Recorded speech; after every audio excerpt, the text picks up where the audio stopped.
9월 30일 비트코인 생방송 시작하도록 하겠습니다. 오늘은 지금 하락 삼각형의 그림을 그리면서 비트코인이 움직이고 있는데, 오늘은 이 하락 삼각형 패턴에 대해서 좀 알아보고 이후에 대응을 어떻게 할 수 있을지에 대한 내용을 얘기를 해보도록 할게요. 일단 이 하락 삼각형은 어떤 패턴이냐, 첫 번째는 하락 추세에 있는 패턴입니다. 이 하락 삼각형이 만들어지기 전에 하락 추세에 있어야 됩니다. 이게 만약 상승 추세에 있으면은 이 하락 삼각형 패턴을 그릴 필요가 없어요. 무조건 하락 추세에서 발생하는 하락 가속형 패턴입니다. 그래서 그 부분을 첫 번째로 꼭 기억해야 되고, 두 번째는 물론 우리가 하락 삼각형 패턴을 만들 때 이 위에서 떨어지는 하락 추세선을 그리잖아요. 이게 사실 하락 추세선을 꼭 그리지 않더라도 이전 고점을 넘지 못하는 상황을 겪고 아래 지지를 계속 받게 되면은 하락 삼각형 패턴으로 봅니다. 이게 3개 이상 삼각형이 나오게 되면 이게 이런 식으로 나오든 이게 좀 더 높이 나오더라도 위에 고점을 넘지 못했기 때문에 추세선이 없더라도 하락 삼각형 패턴으로 봐요. 여기서 또 중요한 게 뭐냐면, 왜 하락 삼각형은 하락하는 패턴일 가능성이 높을까요? 그 이유는 가격이 이제 지지를 받고 올라갔을 때 개인 투자자들이 반등이라고 생각하는 경우가 많아서 올라가는 도중에 매수를 하는 경우가 많은데, 이 고점에서 매수한 사람이 빠져나올 기회를 주지 않는다는 겁니다. 그러니까 지지를 받고 또 반등을 하니까 이제는 정말 상승이겠다 탔는데 또 올라가지 않고 고점을 계속 뚫지 못하고 지지를 계속 받기 때문에 매수 심리는 이끌어내지만 매수한 자들에게 빠져나올 기회를 주지 않거든요. 그래서 이 부분이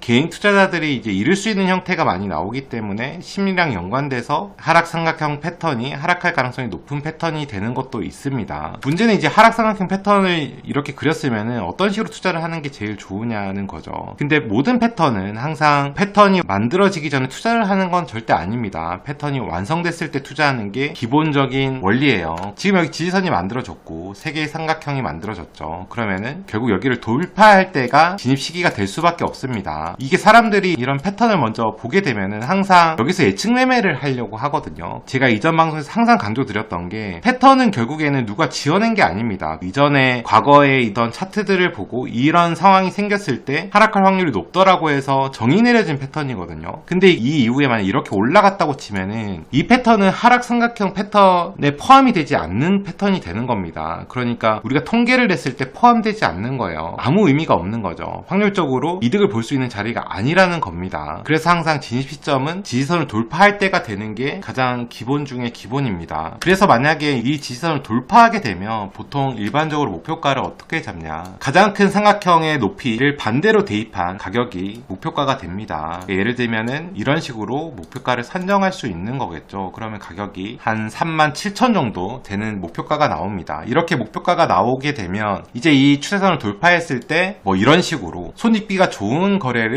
할 수 있는 확률 높은 자리가 되는 겁니다. 그래서 이런 식으로 패턴을 통해서 매매를 하는 거고, 이게 손실이 나더라고 해도 분명히 손익비 좋은 자리에 확률 높은 패턴으로 들어가기 때문에 이런 식으로 트레이딩을 한다면은 나중에 됐을 때 충분히 수익을 낼 수 있는 트레이딩을 할 수 있다는 거죠. 여기서 또 하나 착각하는 게, 만약에 이렇게 하락 추세선이 만들어졌잖아요. 그러면은 이 하락 추세선을 만약에 돌파하게 되면 어떻게 되느냐, 지금 여기서 하락 삼각형이라고 정의를 내린 게 아니라 하락 삼각형이 될 확률을 보고 이 아래에서 대응을 하기로 계획을 한 거기 때문에 사실 이걸 돌파한다고 해서 상승 확률이 높아지는 건 절대 아니에요. 그냥 돌파한 겁니다. 이 돌파한 게 절대 여기를 돌파했을 때 하락할 확률이 높았다고 해서 여기를 돌파한다는 게 상승한다는 의미는 아니거든요. 단순히 여기를 돌파했을 때 진입 가격을 여기 놓고 목표가랑 손절가를 이렇게 놓을 수 있는 확률 높은 자리인 거지, 이 패턴이 깨진다고 해서 결코 상승할 확률이 높아지는 건 아니다, 이런 얘기를 드릴 수 있고, 예전에 이제 비트코인 차트에서 보면은 이 하락 삼각형이 깨졌을 때 무조건 상승했느냐, 여기도 보면은 똑같이 나름 튼튼한 이제 하락 삼각형 패턴을 분명히 만들었거든요. 트랩을 만들고 이 하락 추세선을 돌파하는 상황이 나왔어요. 근데 이렇게 했을 때 이게 상승 트렌드로 갔느냐, 그건 또 아니거든요. 이후에는 결국 또 하락 트렌드로 갔기 때문에 하락 삼각형의 추세선을 극복한다고 해서 그게 이제 상승 확률이 되는 건 아니고, 만약 그런 경우가 발생을 한다면 그냥 여기서부터 또 다른 우리가 확률 높은 자리를 찾을 때까지 기다리면 되는 겁니다. 어떤 분들은 상승할 수 있는 패턴을 깼다고 하락을 보고, 하락할 수 있는 패턴을 깼다고 상승을 보는데, 이건 좋은 방법이 아니에요. 우리는 그 상황에서 이런 방식으로 상승에 베팅할 수 있다, 하락에 베팅할 수 있다, 이런 조건을 얻는 것이지 결코 그걸 반대의 개념으로 생각할 수 없다는 거, 그거 꼭 참고하셔서 보셨으면 좋겠습니다.